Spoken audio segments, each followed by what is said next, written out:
Hello दोस्तों, स्वागत है आपका अपने यूट्यूब चैनल ग्रुपिंग हब में।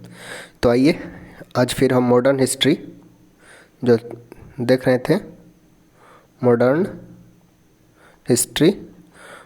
हिस्ट्री में आज हम आगे अगला टॉपिक लेकर चल रहे हैं। और ये टॉपिक सभी एग्ज़ाम के लिए महत्वपूर्ण होने वाला है।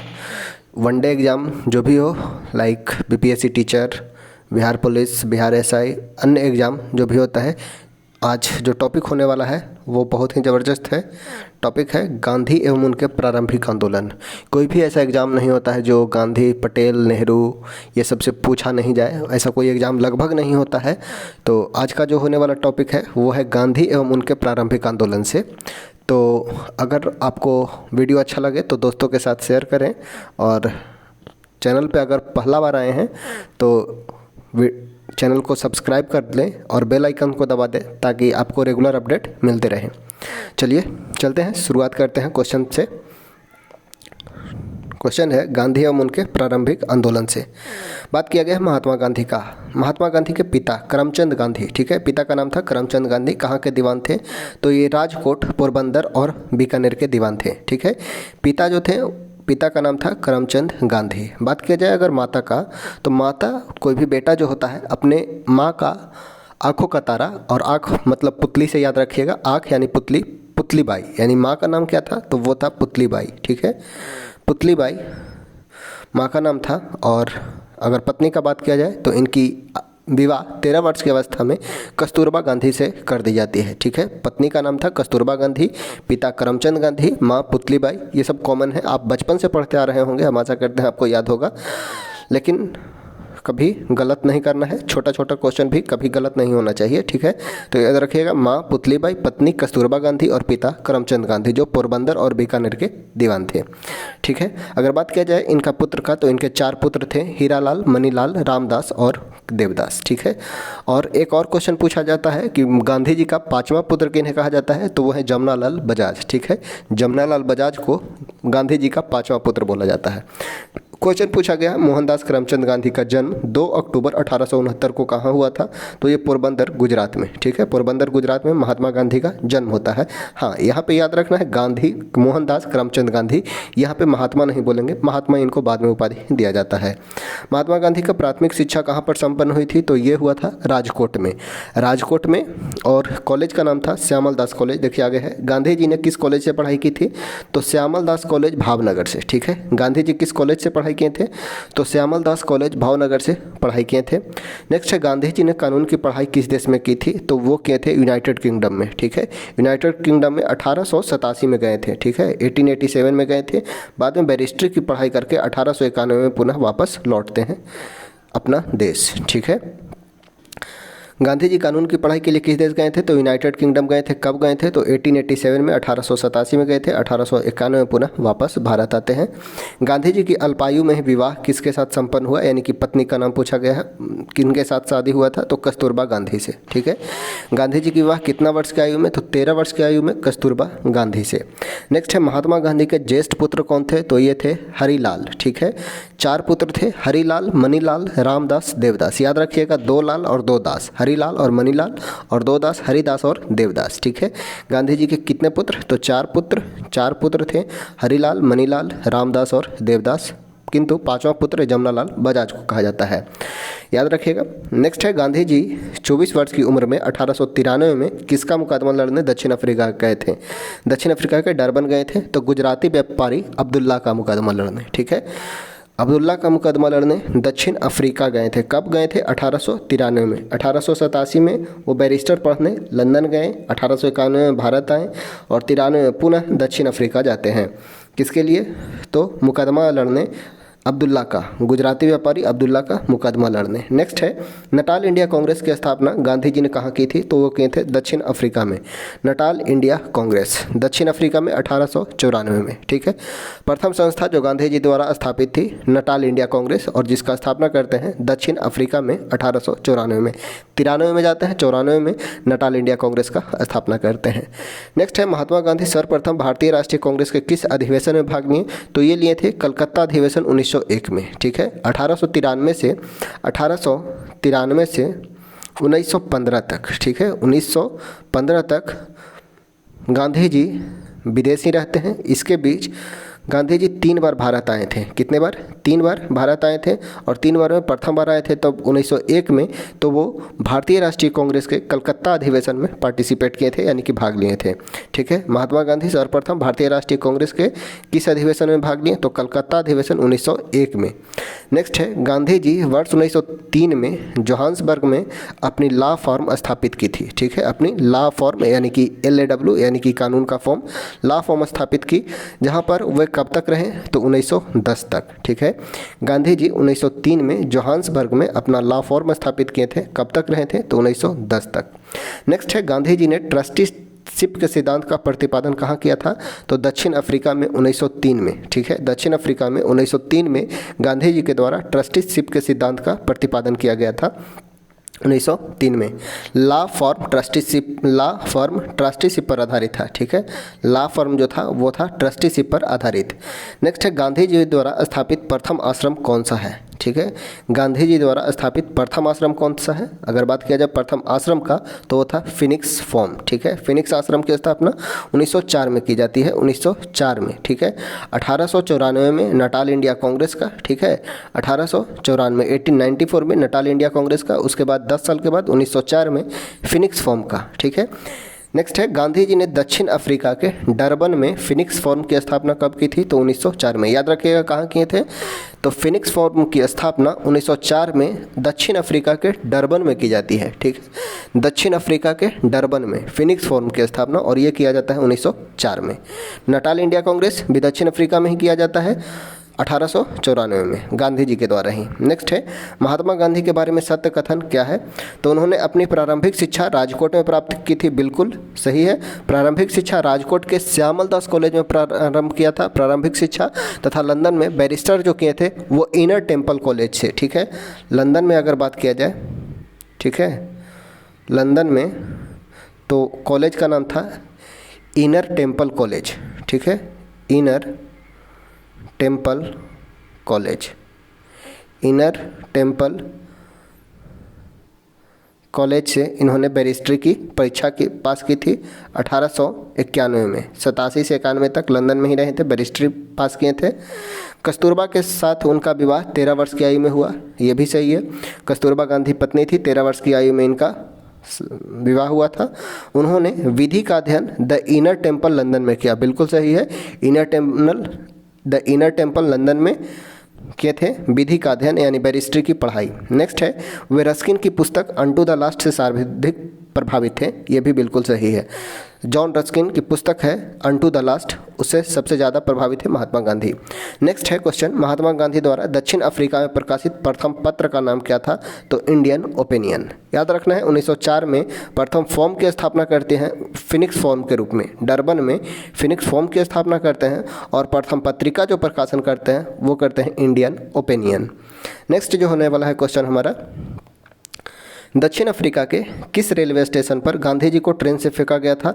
तो पीटर मार्टिन्सबर्ग स्टेशन पर। ठीक है, पीटर मार्टिन्सबर्ग स्टेशन पर गांधी जी को फेंका गया था, क्योंकि वहाँ पे रंगभेद नीति लागू थी। ठीक है, रंगभेद नीति था, और रंगभेद नीति को लेकर गांधी जी को पीटर मार्टिन्सबर्ग स्टेशन पे बाहर कर दिया जाता है चलते हुए रेल से। गांधी जी दक्षिण अफ्रीका में कितने वर्ष रहे थे? तो 1893 से 1915 तक कुल 21 वर्ष अपना युवावस्था का बाहर बिताए थे गांधी जी, 21 वर्ष। ठीक है, 1893 से 1915 तक क्वेश्चन पूछ लिया गया है यहाँ से भी। गांधी जी ने सेवा धर्म कहाँ पर अपनाया था? तो ये अपनाए थे दक्षिण अफ्रीका में। ठीक है, गांधी जी के द्वारा सेवा धर्म की स्थापना की जाती है दक्षिण अफ्रीका में। नेक्स्ट है, मेरा प्रत्येक लघुत्तम कार्यकलाप उस द्वारा निर्देशित होता है जिसे मैं धर्म समझता हूँ। ठीक है, मेरा प्रत्येक लघुत्तम कार्यकलाप उस द्वारा निर्देशित होता है जिसे मैं धर्म समझता हूँ। यह कथन किसका है? तो ये स्टेटमेंट है महात्मा गांधी का, महात्मा गांधी का। नेक्स्ट है, गांधी के राम राज्य के युगल सिद्धांत कौन थे? तो सत्य एवं अहिंसा। सत्य एवं अहिंसा गांधी के युगल सिद्धांत थे। गांधी जी के दृष्टि में अहिंसा का अर्थ क्या होता है? तो सत्य की प्राप्ति का रास्ता ही अहिंसा कहलाता है, सत्य की प्राप्ति का रास्ता। नेक्स्ट है, किसने सत्याग्रह शब्द को गढ़ा था? तो महात्मा गांधी जी के द्वारा सत्याग्रह शब्द को गढ़ा गया था? गांधी जी के द्वारा। गांधी जी ने सत्याग्रह किन दो कार्यों से जुड़ा हुआ था? तो सत्य एवं अहिंसा से। गांधी जी का सत्याग्रह जो था वो जुड़ा था सत्य और अहिंसा से। नेक्स्ट है, कोई सत्याग्रही ही अहिंसा द्वारा विजय प्राप्त कर सकता है। कोई सत्याग्रही ही अहिंसा द्वारा विजय प्राप्त कर सकता है। अत्याचारियों की आत्मा को प्रभावित करते हुए वह विजय प्राप्त कर सकता है, ये गांधी जी का मानना था। नेक्स्ट है, गांधी जी की सत्याग्रह रणनीति में किससे सबसे अंतिम स्थान है प्राप्त है? यानी कि सबसे अंतिम स्थान क्या है? तो भूख हड़ताल। ठीक है, हड़ताल को सबसे अंतिम स्थान प्राप्त है। नेक्स्ट है, गांधी जी के अनुसार हिंसा का क्रूरतम रूप क्या है? तो गरीबी का अस्थायित्व होना हिंसा का क्रूरतम रूप है। गांधी जी के अनुसार हिंसा का क्रूरतम रूप है गरीबी का अस्थायित्व हो जाना। गांधी जी के अनुसार कौन सा कथन सही है? ठीक है, तो ऑप्शन बताना है। सत्याग्रही का उद्देश्य शत्रु का हृदय परिवर्तन करके उसे अपने अनुकूल बनाना है। ठीक है, गांधी जी के अनुसार सत्याग्रही का उद्देश्य जो होना चाहिए, सत्याग्रही का उद्देश्य शत्रु के हृदय को परिवर्तन करके उसे अपने अनुकूल बनाना है तथा सत्याग्रही का शस्त्र जो होना चाहिए अहिंसा है। ठीक है, सत्याग्रही का शस्त्र क्या है? तो अहिंसा है। सत्याग्रही को अपने संकल्प में दृढ़ विश्वास होनी चाहिए तथा सत्याग्रही को विरोधियों के प्रति द्वेष भाव नहीं रखनी चाहिए। यह सब गांधी जी के अनुसार सही कथन है। नेक्स्ट है, गांधी जी का सर्वोदय से क्या तात्पर्य है? सर्वोदय अर्थात सबका उदय। गांधी जी के अनुसार अछूत और दलित का उदय ही सर्वोदय है। ठीक है, सर्वोदय अर्थात सबका उदय, और गांधी जी के अनुसार अछूतों का और दलितों का उदय ही सर्वोदय है। नेक्स्ट है, गांधी जी ने परिवार नियोजन हेतु क्या तरीका बतलाया था? परिवार नियोजन हेतु बतलाए थे आत्मनियंत्रण। ठीक है, आत्मनियंत्रण। एम के गांधी किसके समर्थक थे? तो दार्शनिक अराजकतावाद के समर्थक थे गांधी जी, दार्शनिक अराजकतावाद के। नेक्स्ट है, गांधीवाद और मार्क्सवाद। ठीक है, एक है गांधीवाद, दो थ्योरी है, एक है गांधीवाद और मार्क्सवाद के बीच एक समान सहमति पाई जाती है। क्या सहमति है? तो एक अंतिम लक्ष्य के रूप में राज्य विहीन समाज की स्थापना करना। गांधीवादी में भी और मार्क्सवादी में भी अंतिम लक्ष्य जो है वो राज्य विहीन समाज की स्थापना करना होता है। नेक्स्ट है, गांधी के संदर्भ में सत्य कथन क्या है? तो समाजवादियों में एक व्यक्तिवादी और समाजवादियों में एक मार्क्सवादी। समाजवादी में एक व्यक्तिवादी होता है और समाजवादियों में एक मार्क्सवादी होता है। नेक्स्ट है, महात्मा गांधी के अनुसार राजनीति। ठीक है, राजनीति से क्या तात्पर्य है? तो जन कल्याण के लिए सक्रिय होना ही राजनीति कहलाता है। जन कल्याण के लिए सक्रियता राजनीति कहलाता है। ठीक है, महात्मा गांधी के अनुसार राजनीति क्या है? तो जन कल्याण के लिए सक्रियता। नेक्स्ट है, गांधी जी ने राजनीति का जो प्रतिमान प्रस्तुत किया था कौन सी विशेषता उसमें नहीं थी? तो सत्ता का लोभ उन्हें कभी नहीं था। गांधी जी ने राजनीति का जो प्रतिमान प्रस्तुत किया था कौन सी विशेषता नहीं थी? वो सत्ता, जो आज के युग में राजनीतिक में देखा जाता है सिर्फ सत्ता ही सब कुछ है, जो वैसा गांधी जी के अनुसार नहीं था। ठीक है, नेक्स्ट है, गांधी के राजनीतिक संगठन में उप ठेकेदार का उपयोग करने की व्याख्या का सिद्धांत किसने प्रतिपादित किया था? तो ज्यूडिस ब्राउन ने। गांधी जी के राजनीतिक संगठन में उप ठेकेदार का उपयोग करने की व्याख्या का सिद्धांत किसने प्रतिपादित किया था? तो ज्यूडिस ब्राउन ने। नेक्स्ट है, कौन कहा करते थे गलत साधन हमें कभी भी सही उद्देश्य तक नहीं ले जा सकता है? अर्थात कोई भी गलत साधन जो है वो हमें कभी भी सही उद्देश्य नहीं प्राप्त करा सकता है, ये कहना था महात्मा गांधी का। ठीक है, एम के गांधी। महात्मा गांधी के अनुसार गलत साधन कभी भी सही उद्देश्य तक नहीं ले जा सकते हैं। नेक्स्ट है, कौन इस सिद्धांत के प्रबल समर्थक थे कि जो नैतिक दृष्टिकोण से गलत है? ठीक है, जो नैतिक दृष्टिकोण से गलत है वह राजनीतिक दृष्टिकोण से कभी भी सही नहीं हो सकता है, ये कहना था गांधी का। जो नैतिक दृष्टिकोण से सही नहीं है वो कभी भी राजनीतिक दृष्टि से सही नहीं हो सकता, यह कहना था गांधी का। गांधी जी के जीवन दर्शन कार्य पद्धति पर सर्वाधिक प्रभाव किनका किनका पड़ा? तो जॉन रस्किन का, डेविड थोरो को और लियो टॉलस्टॉय का। तीन आदमी का नाम याद रखना है, जॉन रस्किन, डेविड थोरो और लियो टॉलस्टॉय। नेक्स्ट है, महात्मा गांधी ने कहा था कि उनकी कुछ सबसे गहन धारणाएं अनटू द लास्ट, ठीक है, नामक पुस्तक में प्रतिबिंबित होती है और इस पुस्तक ने उनके जीवन को बदल डाला। Unto the last John Ruskin का ही बुक है और इस पुस्तक ने अनटू द लास्ट ने उनके जीवन को बदल डाला। इस पुस्तक का वह संदेश क्या था जिसने महात्मा गांधी को बदला था?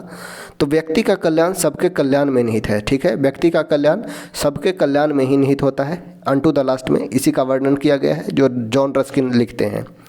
नेक्स्ट है, मोहनदास करमचंद गांधी किसके लिए सर्वाधिक जाने जाते हैं? तो भारतीय स्वतंत्रता की प्राप्ति हेतु निष्क्रिय विरोध करने के लिए। ठीक है, भारतीय स्वतंत्रता की प्राप्ति के हेतु निष्क्रिय विरोध करने के लिए मोहनदास करमचंद गांधी जाने जाते हैं।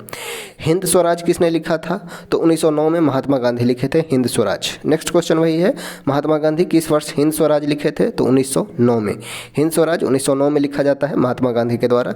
नेक्स्ट है, किस भाषा में हिंद स्वराज नामक पुस्तक लिखी गई थी? तो गुजराती में। ठीक है, हिंद स्वराज नामक बुक लिखी गई थी किस भाषा में? गुजराती में, और ये लिखा गया था 1909 में। ठीक है, 1909 में महात्मा गांधी के द्वारा गुजराती में हिंद स्वराज बुक लिखा जाता है। नेक्स्ट है, महात्मा गांधी के पदार्पण से पूर्व राष्ट्रीय आंदोलन की दिशा को किन अंतर्राष्ट्रीय घटनाओं ने प्रभावित किया था? तो 1898 ईस्वी महात्मा गांधी जो वापस लौटते हैं 1893 से 1915 के बीच महात्मा गांधी दक्षिण अफ्रीका ही रहते हैं और पुनः 9 जनवरी 1915 को वापस लौटते हैं। उसके पूर्व कौन कौन सी घटना घटी थी जो अंतर्राष्ट्रीय घटनाओं को जो राष्ट्रीय आंदोलन को प्रभावित किया था? तो 1898 में इटली अबिसिनिया युद्ध हुआ था तथा 1898 से 1901 के बीच ही 1898 से 1901 के बीच ही चीन में बॉक्सर विद्रोह होता है, बॉक्सर आंदोलन होता है तथा 14 से 16 के बीच 1914 का आयरलैंड में क्रांतिकारी आंदोलन एवं 1904 से 5 में रूस जापान युद्ध में जापान की विजय, ये सभी अंतर्राष्ट्रीय घटनाएं थे जो राष्ट्रीय आंदोलन को प्रभावित किया था। नेक्स्ट है, मोहनदास करमचंद गांधी 2 दशक विदेश में रहने के बाद किस वर्ष भारत वापस आए थे? 2 दशक यानी 20 साल, यानी टोटल 21 साल था। मोहनदास करमचंद गांधी 2 दशक विदेश में रहने के बाद किस वर्ष भारत आए थे? तो ये 9 जनवरी 1915 को भारत आए थे। ठीक है, 9 जनवरी 1915 को इसी उपलक्ष्य में हम मनाते हैं प्रवासी भारतीय दिवस। 9 जनवरी को मनाया जाता है प्रवासी भारतीय दिवस। 9 जनवरी 1915 को भारत वापस आए थे। नेक्स्ट है, वर्ष 1915 में किस महीने में महात्मा गांधी ने नस्लवादी शासन के खिलाफ अपने सफल आंदोलन के बाद आखिरकार दक्षिण अफ्रीका से वापस की थी? तो वो था दिन 9 जनवरी 1915। ठीक है, 9 जनवरी 1915 को महात्मा गांधी भारत वापस लौटते हैं। नेक्स्ट है, महात्मा गांधी को किसने अपना राजनीतिक गुरु या उपदेशक मानते थे? महात्मा गांधी किसको अपना राजनीतिक गुरु या उपदेशक मानते थे? तो गोपाल कृष्ण गोखले को। गोपाल कृष्ण गोखले महात्मा गांधी के राजनीतिक गुरु थे। नेक्स्ट है, महात्मा गांधी को आदेशित किया था कि किसने महात्मा गांधी को आदेशित किया था कि भारत में वह प्रथम वर्ष खुले कान एवं मुंह बंद कर व्यतीत करें। खुले कान यानी कि सुनना है और मुंह बंद करके व्यतीत करना है, ये कहना था गोपाल कृष्ण गोखले का। ठीक है, खुले कान एवं मुंह बंद करने की सलाह दी थी 1 वर्ष तक गोपाल कृष्ण गोखले ने महात्मा गांधी को। नेक्स्ट है, भारतीय राजनीति में प्रवेश के पूर्व 1 वर्ष तक देश में पर्यवेक्षक एवं विद्यार्थी के रूप में रहने की सलाह गांधी जी को किसने दी थी? तो गोपाल कृष्ण गोखले ने। नेक्स्ट है, भारत के स्वतंत्रता आंदोलन के दौरान महात्मा गांधी द्वारा स्थापित साबरमती आश्रम कहाँ स्थित है? तो ये है कोचरब क्षेत्र, अहमदाबाद, गुजरात में। ठीक है, अहमदाबाद में जो है कोचरब क्षेत्र में 1915 में स्थापित हुआ था साबरमती आश्रम।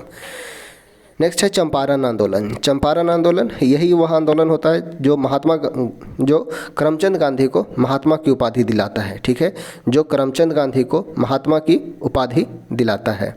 ठीक है, चंपारण आंदोलन ये हुआ था बिहार में और ये था तिनकठिया पद्धति के विरुद्ध। ठीक है, बिहार में हुआ था और ये था तिनकठिया पद्धति के विरुद्ध।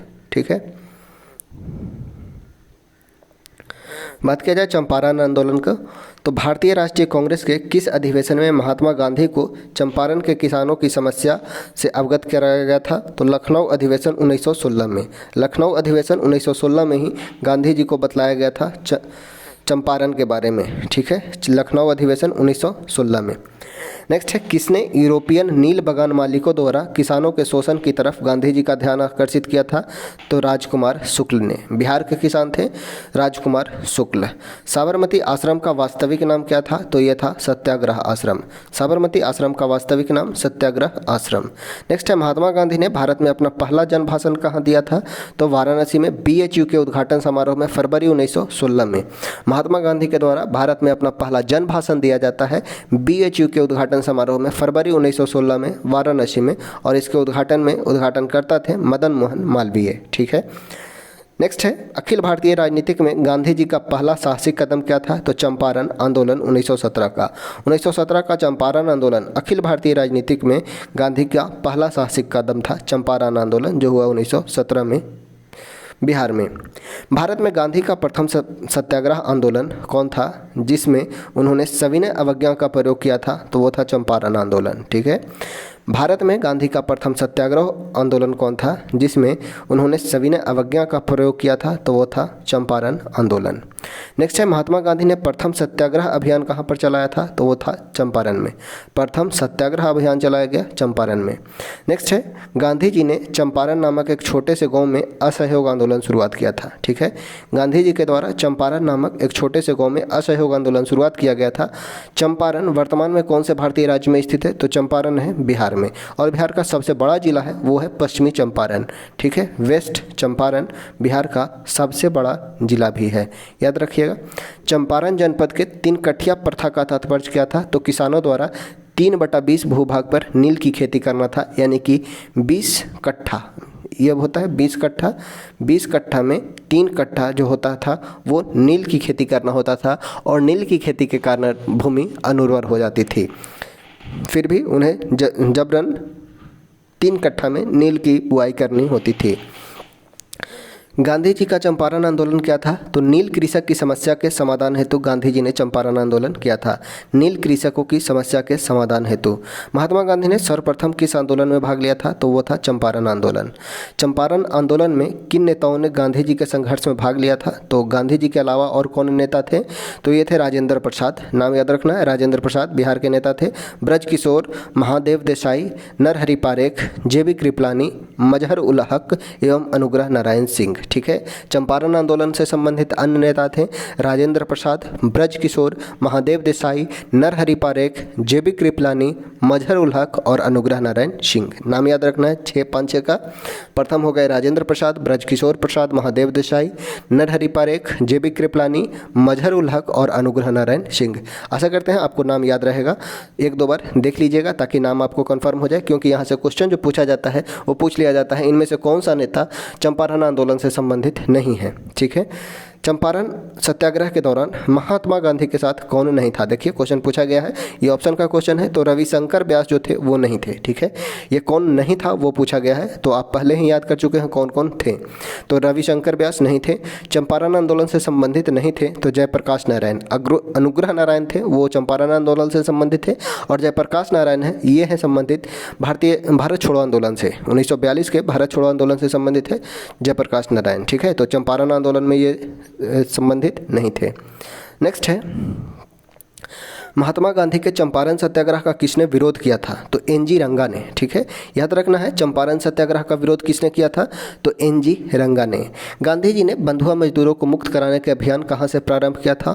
तो चंपारण से। 3 कठिया प्रणाली जो प्रारंभ हुआ था उसके अनुसार। चंपारण सत्याग्रह का अति महत्वपूर्ण पहलू क्या है? तो भारत के राष्ट्रीय आंदोलन में किसान असंतोष का सम्मिलित होना। जो असंतोष किसान थे वो प्रथम बार इसी आंदोलन के बाद सम्मिलित हुए थे। इसके पूर्व जितना भी विद्रोह हुआ और अन्य आंदोलन हुए उसमें किसान तटस्थ बने रहे, इसके बाद किसान जो थे वो आंदोलन में सम्मिलित होना स्टार्ट हुए थे। तो चंपारण सत्याग्रह का महत्वपूर्ण पहलू क्या था? तो भारत के राष्ट्रीय आंदोलन में किसान असंतोष का सम्मिलित होना, यानी कि असंतोष किसान थे वो सम्मिलित हुए थे। चंपारण नील आंदोलन के राष्ट्रीय नेता कौन थे? तो वे थे महात्मा गांधी। नेक्स्ट है चंपारण सत्याग्रह के संबंध में कथन सत्य है? तो यह किसानों से जुड़ा आंदोलन था।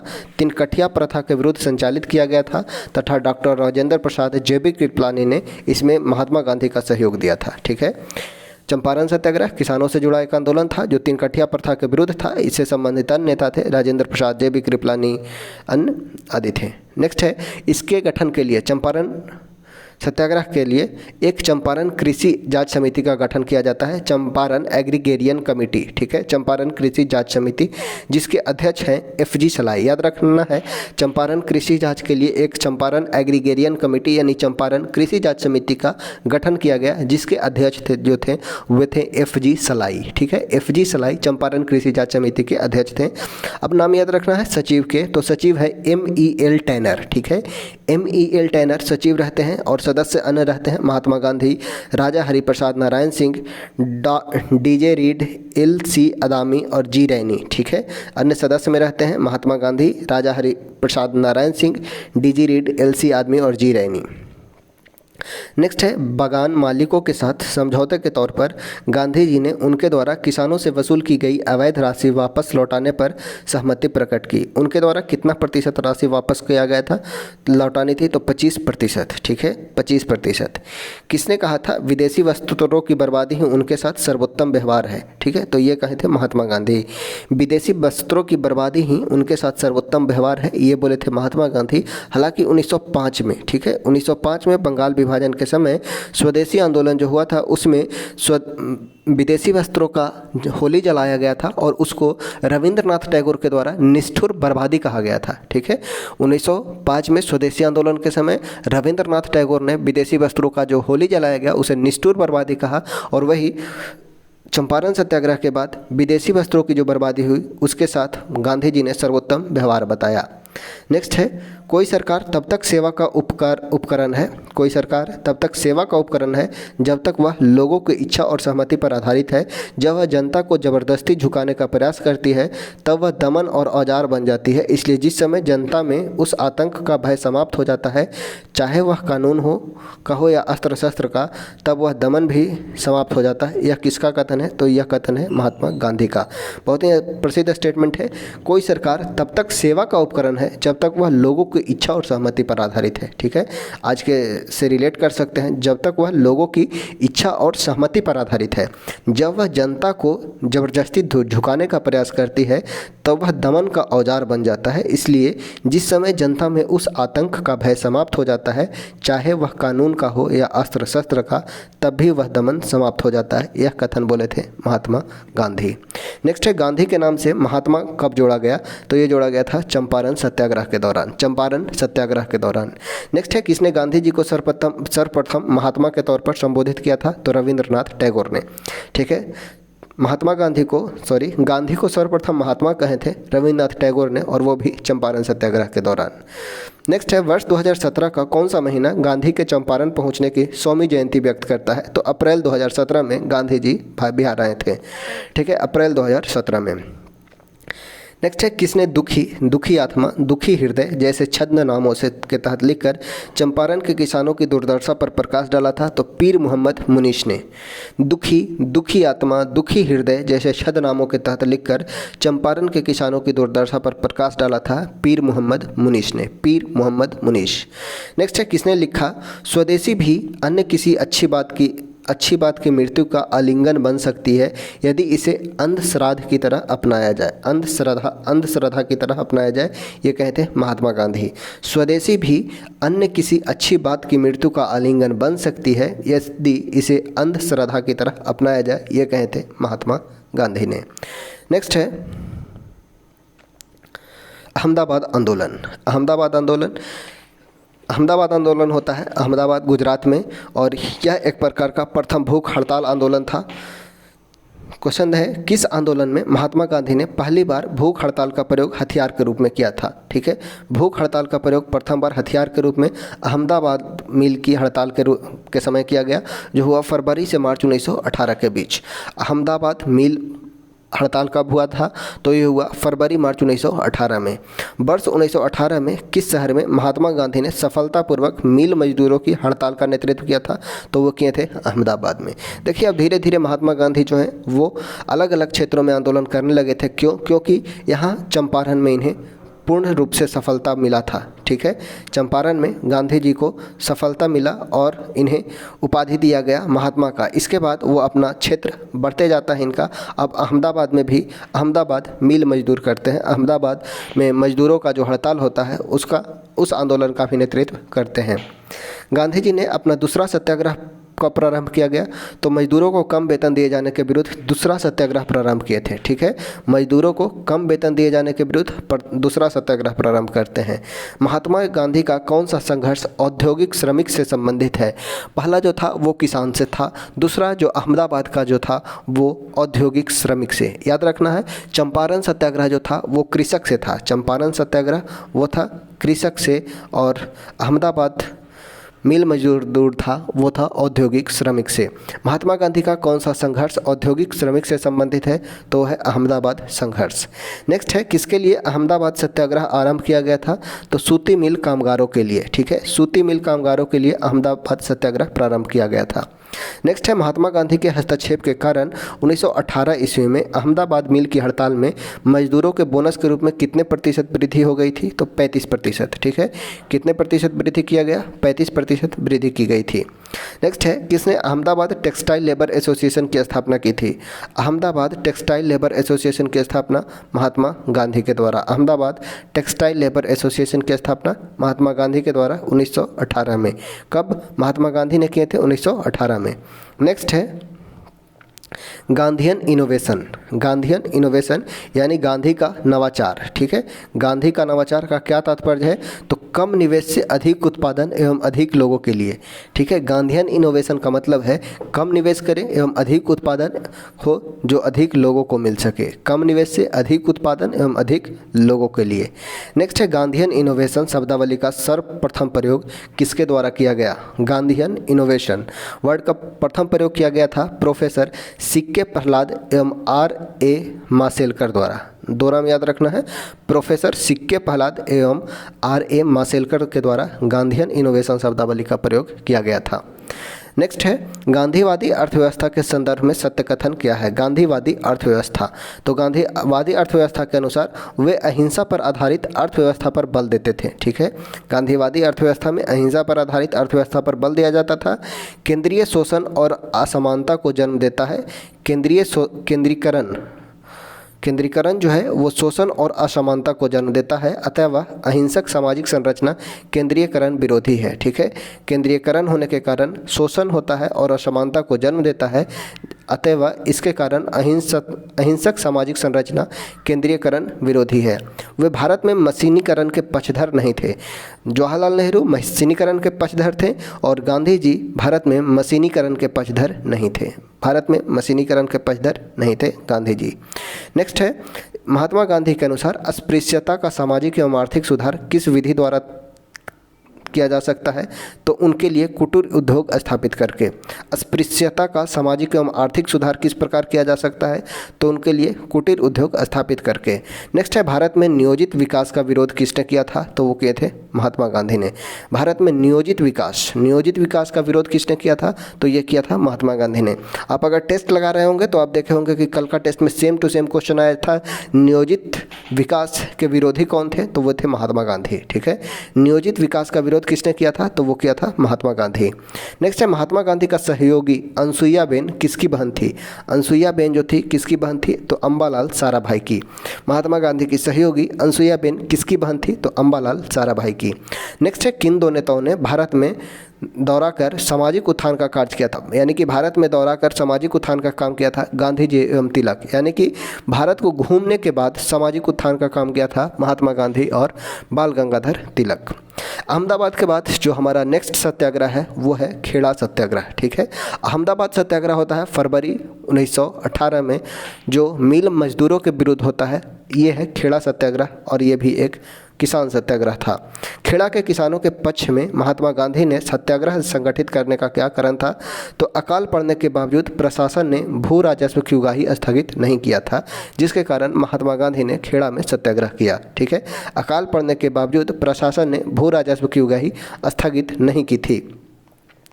खेड़ा सत्याग्रह का नेतृत्व किसने किया? तो ये कहते हैं महात्मा गांधी, 22 मार्च 1918 को। ठीक है, फरवरी में अहमदाबाद मिल मजदूर का हड़ताल होता है, उसके बाद खेड़ा सत्याग्रह होता है 22 मार्च 1918 को। सरदार वल्लभ भाई पटेल को गांधी जी ने किस आंदोलन में अनुयायी बनने की प्रेरणा दी थी? तो खेड़ा आंदोलन में। सरदार वल्लभ भाई पटेल को गांधी जी के किस आंदोलन ने अनुयायी बनने का प्रेरणा दिया था? तो खेड़ा आंदोलन ने। नेक्स्ट है मोंटेग्यू चेम्सफोर्ड सुधार। मोंटेग्यू चेम्सफोर्ड सुधार 1917 में घोषणा होता है और 1919 में आता है और 21 में लागू किया जाता है। याद कीजिएगा, 1917 में इसे बनाया जाता है। मोंटेग्यू चेम्सफोर्ड सुधार 1917 में घोषणा होता है, 1919 में आता है और 1921 में इसे लागू किया जाता है। 3 डेट याद रखना है, 17, 19, 21। क्वेश्चन पूछा गया है, मोंटेग्यू ने भारत में विभिन्न चरणों में एक उत्तरदायी शासन आरंभ करने के बारे में घोषणा कब की थी? तो 20 अगस्त 1917 को उत्तरदायी शासन आरंभ करने की घोषणा मोंटेग्यू द्वारा 20 अगस्त 1917 को किया गया था और इसे ही अगस्त घोषणा के नाम से भी जाना गया। 20 अगस्त 1917 इसे अगस्त घोषणा के नाम से जाना गया। नेक्स्ट है 20 अगस्त 1917 ने मोंटेग्यू द्वारा प्रसिद्ध घोषणा में सम्मिलित प्रमुख कारक क्या थे? 20 अगस्त 1917 डेट याद रखिएगा। अगस्त घोषणा कब होता है? तो 20 अगस्त 1917 को। मोंटेग्यू द्वारा प्रसिद्ध घोषणा में शामिल प्रमुख कारक क्या थे? तो उस समय जारी युद्ध में भारतीय सहायता की बड़ी आवश्यकता थी, भारतीय राष्ट्रीय कांग्रेस का मुस्लिम लीग की एकता का भंग करना तथा मेसोपोटामिया इंक्वायरी आयोग द्वारा भारतीय सरकार पर कठोर अभियोग लगाना था। ठीक है, मोंटेग्यू घोषणा में सम्मिलित प्रमुख कारक क्या थे? तो जो प्रथम विश्व युद्ध चल रहा था, उस समय जारी युद्ध में भारतीय सहायता की बड़ी आवश्यकता थी, भारतीय राष्ट्रीय कांग्रेस का मुस्लिम लीग की एकता का भंग करना था तथा मेसोपोटामिया इंक्वायरी आयोग के द्वारा भारतीय सरकार पर कठोर अभियोग लगाना था। भारत में मोंटेग्यू चेम्सफोर्ड सुधार किस वर्ष लागू किए गए? तो दिसंबर 1919 में। दिसंबर 1919 में लागू किए गए। वर्ष 1919 के सुधारों को भारतीय की आकांक्षाओं को पूर्ण करने में असफल के साथ भारतीय राष्ट्रीय कांग्रेस से स्वराज अथवा स्वशासन हेतु आंदोलन किसके नेतृत्व में किया गया? तो वो महात्मा गांधी के नेतृत्व में। ठीक है, महात्मा गांधी के नेतृत्व में। नेक्स्ट है रॉलेट एक्ट एवं जालियांवाला बाग हत्याकांड। रॉलेट एक्ट और जालियांवाला बाग हत्याकांड क्वेश्चन देखते हैं। रॉलेट एक्ट से 1919 के गांधी जी ने सत्याग्रह के लिए आह्वान किया था। किसके खिलाफ अंग्रेजों ने कौन सा अधिनियम पारित किया था? जिसके खिलाफ अंग्रेजों ने कौन सा अधिनियम पारित किया था? तो था रॉलेट एक्ट। ठीक है, रॉलेट एक्ट 1919 में गांधी जी ने सत्याग्रह के लिए आह्वान किया था, जिसके खिलाफ अंग्रेजों ने कौन सा अधिनियम पारित किया था? तो वो था रॉलेट एक्ट। रॉलेट अधिनियम किस कमेटी की सिफारिश पर था? तो वो था सेडिशन कमेटी के सिफारिश पे। ठीक है, रॉलेट एक्ट का गठन किस कमेटी की सिफारिश पे किया गया? तो वो था सेडिशन कमेटी। नेक्स्ट है the anarchical and revolutionary crime act. ठीक है, the anarchical and revolutionary crime act 1919 को सामान्य बोलचाल में क्या बोला जाता है? तो रॉलेट एक्ट। ठीक है, सर सिडनी रॉलेट की अध्यक्षता में किया गया, इसलिए इसे रॉलेट एक्ट की संज्ञा दी गई। रॉलेट एक्ट लाने का प्रयोजन क्या था? तो राष्ट्रीय एवं क्रांतिकारियों गतिविधियों पर रोक लगाना था। रॉलेट एक्ट लाने का मुख्य उद्देश्य जो था राष्ट्रीय और क्रांतिकारियों गतिविधियों पर रोक लगाना। नेक्स्ट है रॉलेट एक्ट को किस वर्ष पारित किया गया? तो वर्ष 1919 में पारित किया गया। रॉलेट एक्ट भारत में लागू किया गया सन 1919 में। कब लागू किया गया? तो 1919 में। नेक्स्ट है रॉलेट एक्ट का लक्ष्य क्या था? तो बिना मुकदमा चलाए बंदी बनाना और मुकदमा की सुनवाई संक्षिप्त प्रक्रिया द्वारा करना। रॉलेट एक्ट को बिना वकील, बिना दलील, बिना अपील का कानून भी बतलाया गया। रॉलेट एक्ट का लक्ष्य था बिना मुकदमा चलाए बंदी बनाना और मुकदमों की सुनवाई संक्षिप्त प्रक्रिया द्वारा करना। रॉलेट एक्ट किस वायसराय के काल में पारित हुआ? तो लॉर्ड चेम्सफोर्ड के समय में। जो कार्यकाल होता है वो होता है 1916 से 21। ठीक है, याद रखना है रॉलेट एक्ट के समय वायसराय कौन थे? तो वो थे लॉर्ड चेम्सफोर्ड। नेक्स्ट है रॉलेट एक्ट अधिनियम 1919 समेकित रूप से क्या था? रॉलेट एक्ट क्या था? तो इसने राजनीतिक गतिविधियों को दबा दिया और राजनीतिक कैदियों को बिना किसी मुकदमे के 2 वर्ष तक हिरासत में रखने की अनुमति दी। रॉलेट एक्ट इसे बिना दलील, बिना वकील और बिना अपील का कानून बतलाया गया। नेक्स्ट है ब्रिटिश सरकार ने कुख्यात रॉलेट अधिनियम कब पारित किया? इस अधिनियम के बिना मुकदमे के राजनीतिक नज़रबंदी की अनुमति दी गई 1919 में। ठीक है, 1919 में। नेक्स्ट है भारतीय स्वतंत्रता संग्राम के दौरान रॉलेट एक्ट ने किस कारण ने सार्वजनिक रोष उत्पन्न किया? तो इसने लोगों को बिना मुकदमा चलाए जेल भेजने की अधिकृत किया था। रॉलेट एक्ट ने लोगों को बिना मुकदमा चलाए जेल भेजने के लिए अधिकृत किया था।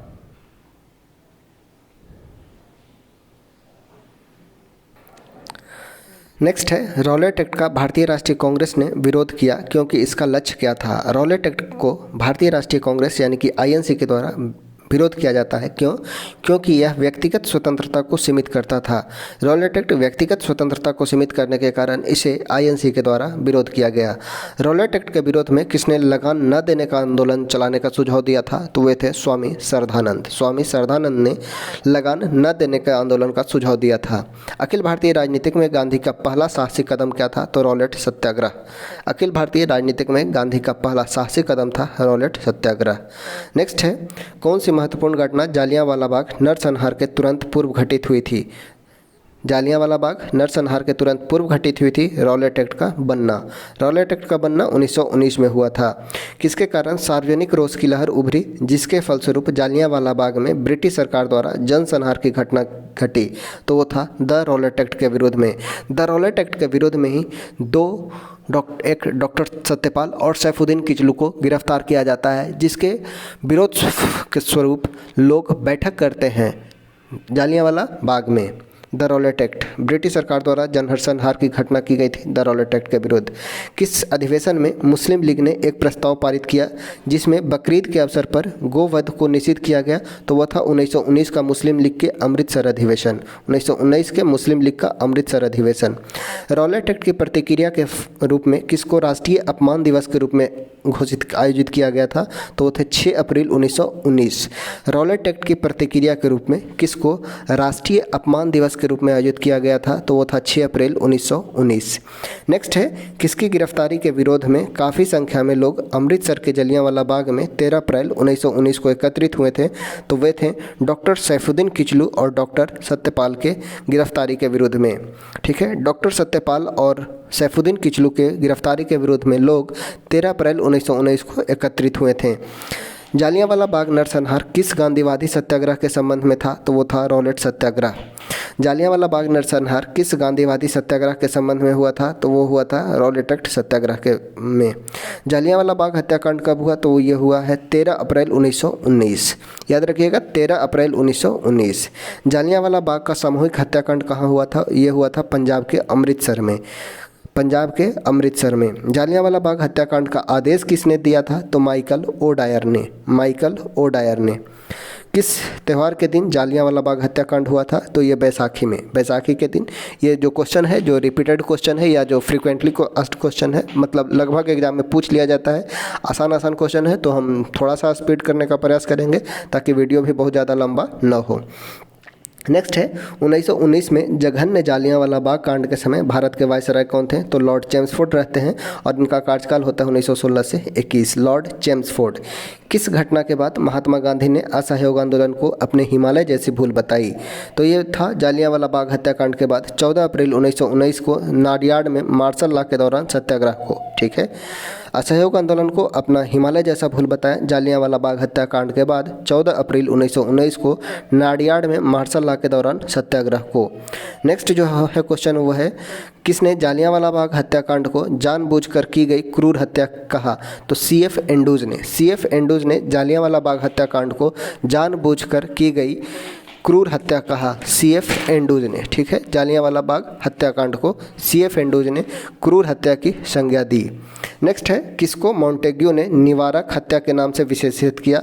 तो जालियांवाला बाग नरसंहार को। ठीक है, जालियांवाला बाग नरसंहार को विशेष निवारक हत्या के रूप में विशेषीकृत किया। ठीक है, नेक्स्ट है जालियांवाला बाग हत्याकांड। ठीक है, जालियांवाला बाग हत्याकांड के विरोध में वायसराय की कार्यकारिणी परिषद की सदस्यता से किसने इस्तीफा दिया?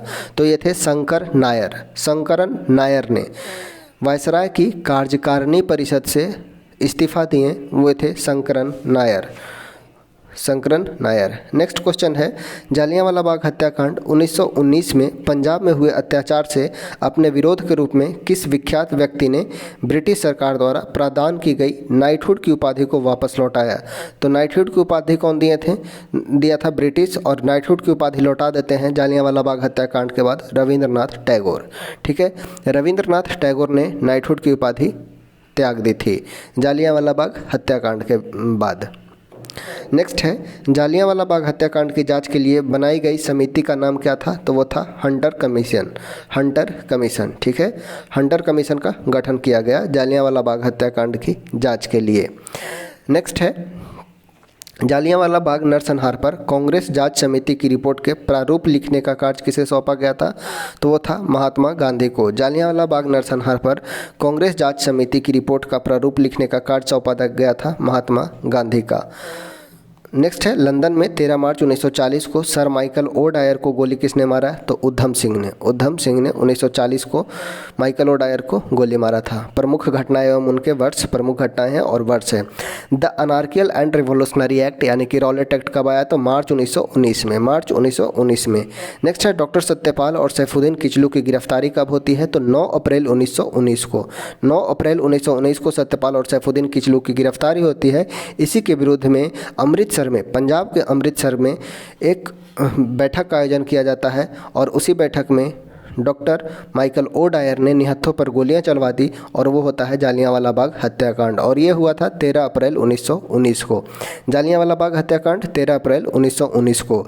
रविंद्रनाथ टैगोर द्वारा नाइटहुड की उपाधि त्याग दी गई, वो थी 30 मई 1919 को। 30 मई 1919 को रविंद्रनाथ टैगोर ने नाइटहुड की उपाधि त्यागी।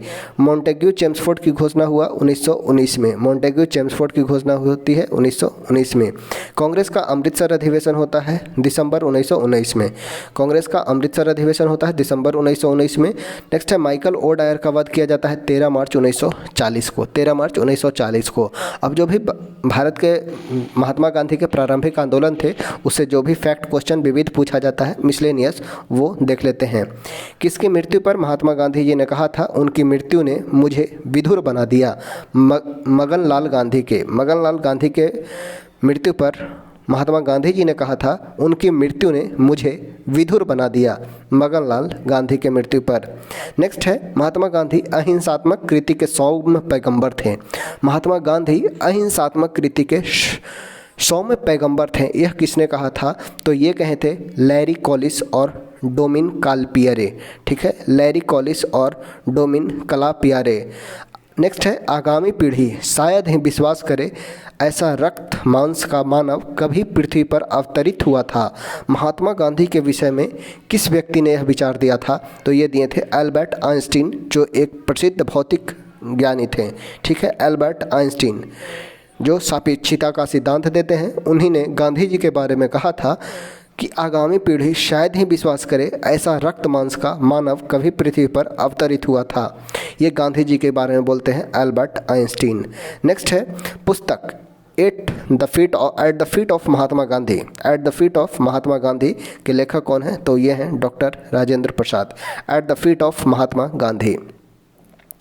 नेक्स्ट है किस आंदोलन से गांधी जी संबंधित हैं, तो गांधी जी प्रथम चंपारण सत्याग्रह, उसके बाद अहमदाबाद मिल, उसके बाद खेड़ा, उसके बाद असहयोग आंदोलन, उसके बाद सविनय अवज्ञा और भारत छोड़ो आंदोलन, ठीक है।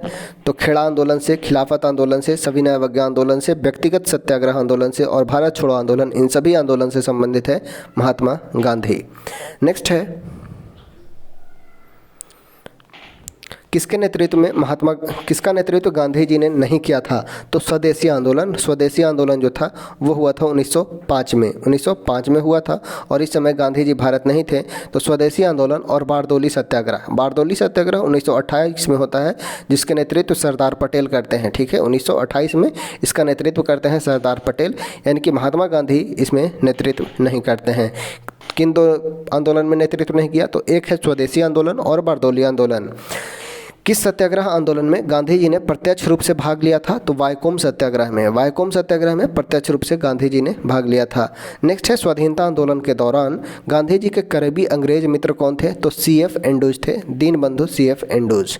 नेक्स्ट है गांधी जी के संदर्भ में सही कथन बतलाना है, तो जाति विहीन अछूतों की दशा में सुधार के लिए कठोर संघर्ष किया, असहयोग आंदोलन शुरुआत किया तथा सविनय अवज्ञा आंदोलन प्रारंभ किया था महात्मा गांधी ने। नेक्स्ट है कांग्रेस के किस अधिवेशन तक गांधी जी की आत्मकथा लिखी गई थी, तो नागपुर अधिवेशन 1920 तक गांधी जी की आत्मकथा, ठीक है। My experiment with truth, my experiment with truth Mahatma Gandhi की आत्मकथा है, ठीक है। My experiment with truth, my experiment with truth Mahatma Gandhi की आत्मकथा है। नागपुर अधिवेशन 1920 तक गांधी जी का आत्मकथा लिखा गया था। माई एक्सपेरिमेंट विथ ट्रुथ के लेखक है महात्मा गांधी। महात्मा गांधी ने अपनी आत्मकथा मूल रूप से किस भाषा में लिखा था, तो वो बिलोंग करते थे गुजरात के, तो अपना मूल भाषा गुजराती में लिखे थे। महात्मा गांधी अपना आत्मकथा लिखते हैं, वो लिखते हैं गुजराती भाषा में। नेक्स्ट है महात्मा गांधी के आत्मकथा के विषय में सत्य कथन क्या है, तो 3 कठिया प्रथा का इसमें वर्णन किया गया है। सत्याग्रह शब्द की उत्पत्ति का इसमें वर्णन है तथा इसमें इंडियन ओपिनियन समाचार पत्र का भी वर्णन किया गया है। इंडियन ओपिनियन का भी वर्णन किया गया है। नेक्स्ट है गोखले माई पॉलिटिकल गुरु, ठीक है। गोखले माई पॉलिटिकल गुरु के लेखक कौन है, तो महात्मा गांधी। महात्मा गांधी गोखले माई पॉलिटिकल गुरु लिखे हैं। दक्षिण अफ्रीका से लौटने के पश्चात महात्मा गांधी ने किस संगठन की सदस्यता ग्रहण की थी, तो होम रूल लीग का, ठीक है। प्रथम बार होम रूल लीग का गठन जो होता है वो होता है 1916 में, और इसका गांधी जी सदस्य बनते हैं 28 अप्रैल 1920 को, ठीक है। 28 अप्रैल 1920 को होम रूल लीग का सदस्य बनते हैं गांधी जी। नेक्स्ट है किस लेखक ने महात्मा गांधी के प्रोफेशनल रीडर्स की संज्ञा दी, तो मार्टिन ग्रीन रे। मार्टिन ग्रीन ने प्रोफेशनल रीडर्स की संज्ञा दी महात्मा गांधी को। गांधी जी ने राष्ट्रवाद का मुंह दिन पर दिन किनकी ओर मोड़ा था, गांधी जी ने राष्ट्रवाद का मुंह किनकी ओर मोड़ा था, तो आम जनता की ओर, क्योंकि आम जनता में अगर राष्ट्रवाद की भावना उत्पन्न होगी तो हमारा देश जल्दी गुलामी की जंजीरों से मुक्त होगा, ऐसा माना था गांधी जी का। महात्मा गांधी का छत्तीसगढ़ में प्रथम आगमन कब होता है, तो 20 दिसंबर 1920 को। ये छत्तीसगढ़ में पूछा गया था इसलिए इम्पोर्टेंट है, 20 दिसंबर 1920 को। अगर आप छत्तीसगढ़ के एग्ज़ाम देने वाले हैं तो इम्पोर्टेंट है। महात्मा गांधी छत्तीसगढ़ में का आगमन हुआ 20 दिसंबर 1920 को। महात्मा गांधी के जीवन की प्रमुख घटनाएं जैसे है चंपारण आंदोलन, तो चंपारण आंदोलन होता है वो होता है 1917 में, ठीक है। चंपारण आंदोलन होता है 1917 में। उसके बाद अहमदाबाद मिल मजदूर का हड़ताल होता है फरवरी मार्च 1918 में, ठीक है। अहमदाबाद मिल मजदूर होता है फरवरी मार्च 1918 में। खेड़ा होता है 22 मार्च 1918 को। खेड़ा सत्याग्रह होता है 22 मार्च 1918 को। उसके बाद असहयोग आंदोलन, असहयोग आंदोलन जो प्रारंभ होता है वो होता है 1 अगस्त 1920 को, ठीक है। 1 अगस्त 1920 को प्रारंभ होता है और 11 फरवरी 1922 को समाप्त होता है, ठीक है। 11 फरवरी 1922 को समाप्त होता है। बारदोली सत्याग्रह, बारदोली सत्याग्रह 1928 में होता है सरदार पटेल की अध्यक्षता में। अध्यक्षता होता है सरदार पटेल का, लेकिन सहयोग होता है गांधी जी का भी, ठीक है। बारदोली सत्याग्रह से। नेक्स्ट है सविनय अवज्ञा आंदोलन। सविनय अवज्ञा आंदोलन होता है 1930 में तथा भारत छोड़ो आंदोलन ये होता है 1920 में। चलिए आज का वीडियो हमारा यहीं तक होने वाला है। अगले नेक्स्ट वीडियो में करेंगे हम असहयोग आंदोलन और खिलाफत आंदोलन। तो अगर आपको ये अच्छा लगा हो तो वीडियो को लाइक करना है, चैनल को सब्सक्राइब करना है और बेल आइकन को दबाना है ताकि आपको रेगुलर अपडेट मिल सके। ओके, धन्यवाद।